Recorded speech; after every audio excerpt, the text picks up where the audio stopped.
اللہ الرحمن الرحیم نحمدہ و نصلی علی رسولہ الکریم اما بعد۔ ناظرین کرام،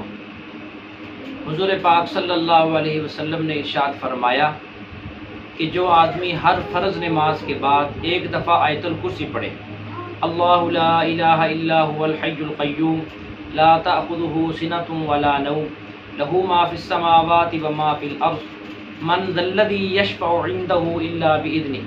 يعلم ما بين أيديهم وما خلفهم ولا يحيطون بشيء من علمه إلا بما شاء وسع كرسيه السماوات والأرض ولا يؤوده حفظهما وهو العلي العظيم۔ جو آدمی اس کا اہتمام کرے گا ہر فرض نماز کے بعد، تو فرمایا کہ اس کے اور جنت میں داخل ہونے کے درمیان صرف موت رکاوٹ ہے۔ یہ آدمی موت کے فوراً بعد یعنی مرنے کے فوراً بعد اللہ تعالیٰ اس کو جنت کا داخلہ نصیب فرما دے گا۔ دوسری بات یہ ہے کہ عام طور پر جن کی اولاد نافرمان ہوتی ہے، بات نہیں مانتی اور اس کا کہنا نہیں مانتی، گھر کے اندر پریشانی زیادہ ہے اولاد کے معاملے کے اندر، ان کو چاہیے کہ جب وہ نفل نماز پڑھتے ہیں، کوئی بھی نفل نماز ہو، سنتیں ہوں، نوافل ہوں، سنت مؤکدہ ہو، سنت غیر مؤکدہ ہو،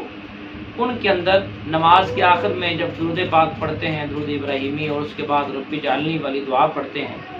اس کے بعد سلام پھیرنے سے پہلے نماز کے اندر ہی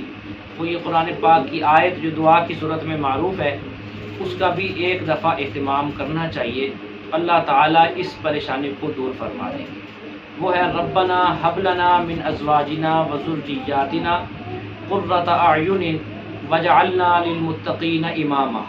اس کا انشاءاللہ تعالی اہتمام کریں گے کسی بھی نفل نماز میں، یعنی سنت مؤکدہ، سنت غیر مؤکدہ اور کوئی بھی نفل نماز،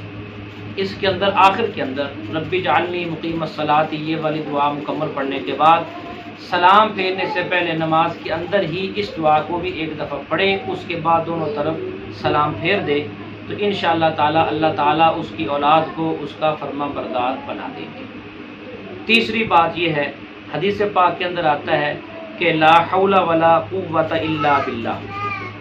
یعنی حضور پاک صلی اللہ علیہ وسلم نے ارشاد فرمایا کہ جو آدمی روزانہ اس کو 300 دفعہ پڑھے گا، 300 دفعہ، تو اس میں 99 بیماریوں کا علاج ہے، 99 اپنا بیماریوں کا علاج ہے۔ اور ایک اہم بیماری اس کے اندر یہ بھی ہے کہ دنیا کے اندر کوئی بھی چیز پریشان کر رہی ہے تو اللہ تعالیٰ اس کی دعا کی برکت سے، اس وظیفے کی برکت سے اس کی پریشانی کو ختم فرما دیں۔ تو 99 پریشانیوں کا حل ہے۔ یہ دن کے اندر ایک دفعہ اس کو 300 دفعہ پڑھ لینا چاہیے، لا حول ولا قوت الا باللہ۔